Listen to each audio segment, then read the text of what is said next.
কিয়ামতের ময়দানে প্রত্যেক ব্যক্তিকে চারটা বিষয় জিজ্ঞাসা করবে। এই জিজ্ঞাসার উত্তর না দেওয়া পর্যন্ত এক কদম কেউ সামনে আগাইতে পারবে না। এক নম্বর হলো হাত্তা ইউসালা আন আমরিহি ফিনা আফনা, তোমার 60-70 বছরের জীবন তুমি কোন কাজে ব্যয় করেছো, ওয়ান ইলমিহি ফিমা ফাআলা, তুমি যে জ্ঞান অর্জন করেছো এই জ্ঞান অনুযায়ী কতটুকু আমল করেছো, মিন আইনা ইক্তাওয়া আন মালিহি মিন আইনা ইক্তাসাবাহু ওয়া ফিমা আনফাকাহু, আর এই যে সম্পদ অর্জন করেছো, জমি জমা করেছো, এগুলো কিভাবে উপার্জন করেছো আর কোন খাতে ব্যয় করেছো, কোন কাজে ব্যয় করেছো, ওয়ান জিসমিহি ফিমা আবলা, এবং তোমাকে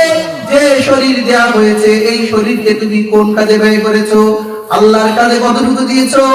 জমিনের কাজে কতটুকু দিয়েছো, দুনিয়ার কাজে কতটুকু দিয়েছো। তিরমিজি শরীফের 2416 নম্বর হাদিস, যে যতক্ষণ পর্যন্ত কোন বান্দা